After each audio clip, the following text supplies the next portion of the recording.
Is belief in God really rational, or are we just grasping for purpose in a chaotic universe? The fine-tuning of the cosmos, the unmoved mover, the nature of belief itself. These arguments have convinced some of the greatest minds in history, but they've also left skeptics unconvinced. But what if we've been thinking about this argument all wrong? In this video, I challenge Stuart Knechtle on whether the fine-tuning of the cosmos actually points to God, whether or not an unmoved mover makes any sense, and if true non-resistant non-belief even exists. And I'm not just letting these arguments slide. I'm going to be pausing and unpacking each one of these points as we go along. So if you're a deep thinker and you enjoy these kind of conversations, make sure you subscribe so you never miss one. Let's get right into it. Why do we have hope and not just blind optimism? Why do we have a longing for that which is eternal? Why do we have a longing for something that it's immaterial? All of those things point to an immaterial God that gave us those things. Why can't I get just as upset with them over these naturalistically driven, indoctrinated scientific textbooks that start with "we all came from primordial soup," when there is not a single shred of evidence from us coming from primordial soup? I'm an agnostic, so I'm like, I don't know which one of these I should go with. I don't think you're an agnostic. I think your smile is too big to be an agnostic. I enjoyed these conversations a lot. I'm a fan of you guys. So. I think you're a Christian agnostic. So first, let's start with the unmoved mover thing. So this is the closest I've ever been to like making the jump to Christianity with the idea of like, so basically like the few premises are like things either exist contingently, as in dependent on something else, or they exist necessarily. And every contingent thing would also depend on another contingent thing. But to avoid infinite regress, there must be something that exists necessarily outside of it. I can agree with all of that. My question for you is, how do you make the jump to say that that necessary thing is also a rational agent? So like, Yep. The argument being presented here is called the argument from contingency. Let's break it down. To illustrate the argument from contingency, imagine a glass of water. That glass of water exists contingently. It is contingent on the fact that I put it there. And maybe it is half full because I wasn't that thirsty. When something exists contingently, its existence and the way it exists depends on something external to it. But here's the thing. I exist contingently too. My existence is contingent on my parents and their decision to have children. But the idea is that every contingent thing is contingent on another contingent thing, and this would go back and back and back. But assuming this doesn't go on infinitely, you would eventually reach something that exists necessarily, something that is not contingent on anything and eternal. This is what the theists would point to as God. But I think they're making a jump. How do we know that that necessary thing is rational? Couldn't that necessary thing just be material? Could that necessary thing just be the universe itself? Stuart had a really good answer to this. Let's see what he said. Great question. Because we are rational beings. If we are rational beings and our rational minds can have a very logical, coherent discussion right now, I don't believe that those rational minds just came about by accident. I don't believe you can get the rational from the irrational. I don't believe seeking after truth can come directly from something like evolution. I believe evolution has everything to do with the strong and the weak and survival. But our desire to be truth seekers right now, that comes from the rational. That comes from way more likely God, a rational being, than something just like blind evolution. I mean, come on. That is a crazy jump in my mind. So the idea is like God's rationality is being reflected in humanity. It's like very intrinsic in our human experience. Therefore, for you, it's more likely that it's a rational entity. Exactly. It's like this atheist earlier. He kept philosophizing on a few different levels that was very confusing, and he wouldn't unpack. This is what the atheists do out here. My dad and I get a little bit frustrated when an atheist comes out and he'll try and lay out in a very surface level way 5 different moral theories. And what he'll do is he'll look at us and then he'll say, "Oh, you guys don't know all these moral theories? You don't deserve to be out here." But he won't unpack a single one of them. And we'll sit here and we'll say, "Okay, please unpack one of these moral theories for us. Which one do you believe in?" And they'll just, and you see what they're doing. That's not an intellectual thing that they're actually doing, that they're truly struggling with, the existence of God. That's an emotional thing. It's an emotional bias.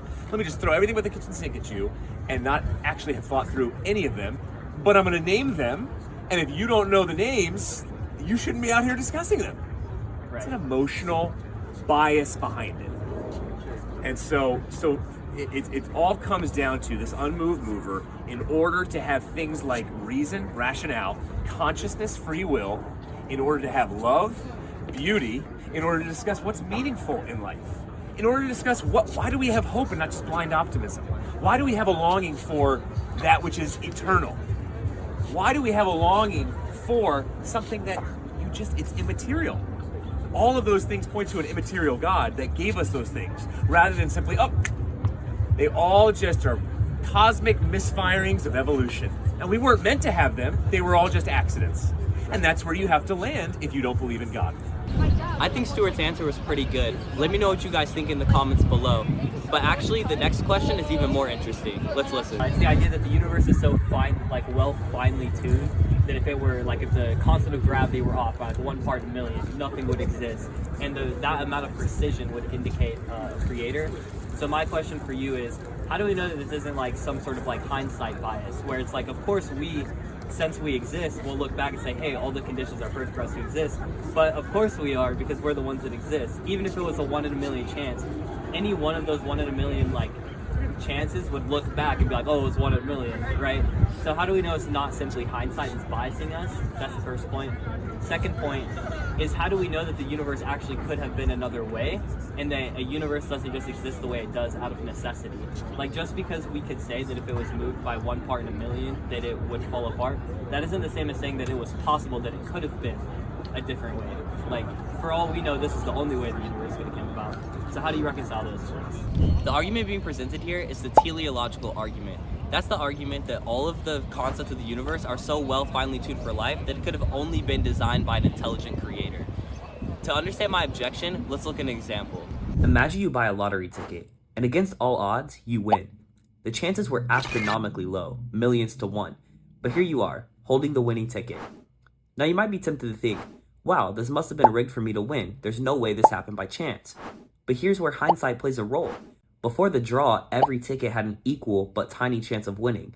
Someone had to win, and from the perspective of the winner, it feels incredibly unlikely. However, if we look at it from the broader view, millions of tickets in play, it's not surprising that some ticket ended up being the winner. Now apply this to the fine-tuning argument.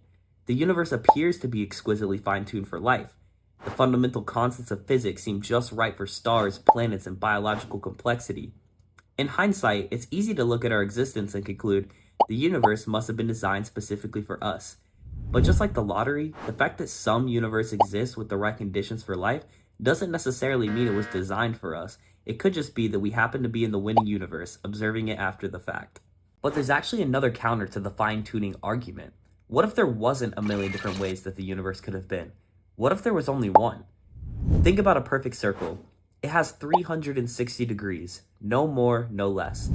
Now imagine someone saying, if the circle were off by just 1 degree, it wouldn't function as a circle. Isn't it amazing how precisely tuned it is?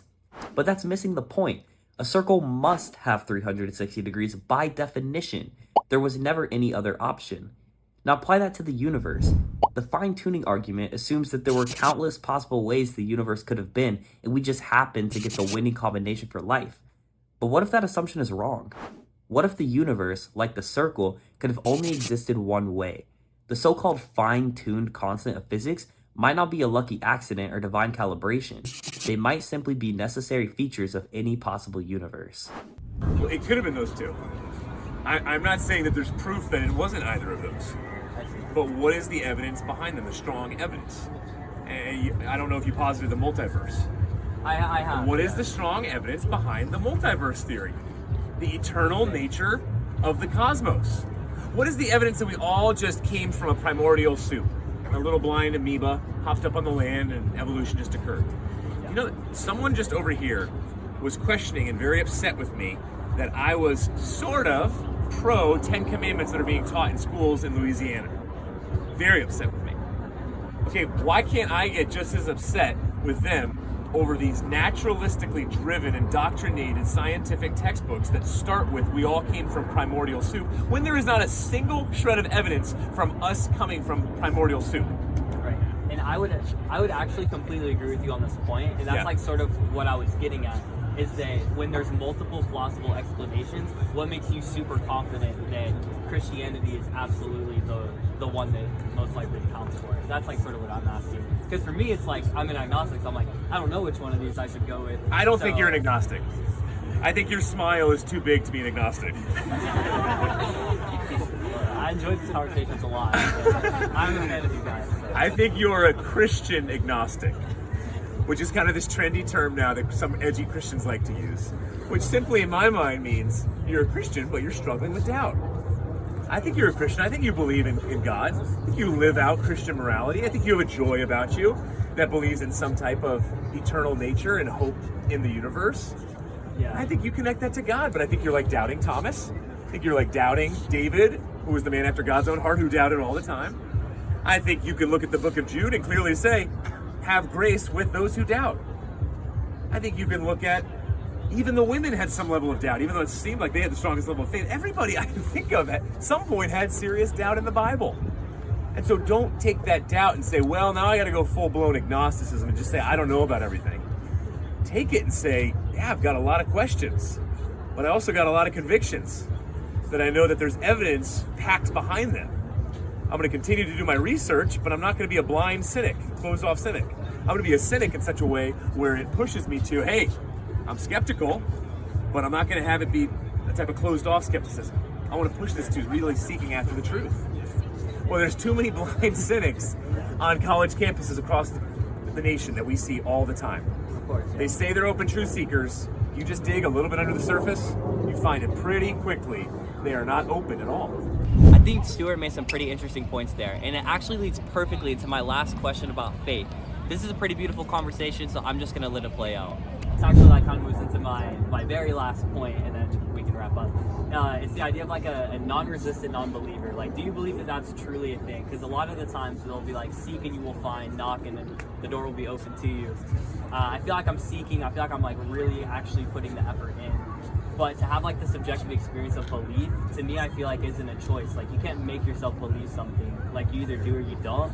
And I'm waiting to have that subjective experience to like fully like, does it, but it's just not coming. Is that like sort of, would you argue that there is such thing as a non-resistant non-believer, or would you argue that to some extent I am still resistant and maybe that's why I haven't had this subjective experience? First off, we all have resistance to many things.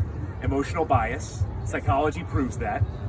Second point, in Exodus 32, when Moses goes up on Mount Sinai and he gets the 10 Commandments, talk about the level of closeness the Israelites were with God right there. I am so jealous of that. And what did they do? They doubted God and they built a golden calf. Well, they believed in God. God was more apparent to them than ever. And yet they said, nah, I'm going to build a golden calf. So that resistance is the resistance of the heart. It's not the resistance in the sense of stepping back and saying, oh, you know, I am not resistant at all. I don't have any emotional biases. And I can be completely objective. And God, you don't exist because you didn't give me a subjective experience. Right. What kind of subjective experience do you want? And how do you know you're not going to be like the Israelites in Exodus chapter 32, where they had all the experience they wanted? And what do? They build a golden calf. And we know psychology proves this yet again to us. Our hearts are idol factories. We're going to create something to worship. We have to. That's part of being human. It's going to be either your talents, it's going to be your schoolwork, it's going to be your attractiveness, it's going to be a parent, it's going to be a child, it's going to be your sports capabilities as an athlete, and ultimately they will all fail you in the end. But God will never fail you because God is eternal. And the Christian God loves you unconditionally more than you can ever imagine. So know that we are all resistant. We all have a pride issue. And then secondly, to your point, don't wait for this great revelation. Alex O'Connor, I drove him to the train station after we debated with him. And I sat in the car with him for about 15 minutes and we chatted. And finally, at the very end, right before the train pulls up, I said, Alex, all right, you might be the most influential atheist worldwide, definitely of his generation, at the very least. Why are you not a Christian? And I said, Alex, what's it going to take? I sounded like a slick businessman all of a sudden. Yeah. And he said a revelation. He said some type of revelation. Everything psychologically, you don't just have to look in the Bible. Everything psychologically speaks against that. A revelation will not be enough for you to come into a trusting relationship with the God of the universe, who you have to submit to. Sorry, one revelation, it's not going to be enough. You had people getting revelations all over the Bible and they turned away. You had people getting hundreds of proofs before Jesus ascended. Not enough. Yeah. And that's why Jesus is an evidentialist, though. He keeps coming back to saying, well, believe in the miracles themselves. Believe in this evidence themselves. He's an evidentialist, but still, not enough. I think that's accurate in speaking to the human heart as an idol factory. So for you, brother, David didn't have experiences all the time. I had a woman one time I was counseling. She said, Stuart, I'm done with faith. I no longer feel God's wind at my back. I thought, what in the world was that like? You no longer feel God's wind at your back? She was going through a depressive episode. She didn't feel God's presence anymore. Just because you don't feel God's presence doesn't mean he doesn't exist. Rely on his promises. Yet again, look right in the Bible with David. All the time he was eating his tears day and night, doubting God, and yet going back to God's promises. Who he was, that he has a future for him, and that he's still with him in the present, even though he can't feel him. So that's the revelation. Great to see you, man. Absolutely. So that's it. That was the conversation with me and Stuart Knechtle. If you made it this far, drop a like on the video and subscribe so you never miss a conversation, and I'll see you guys in the next one.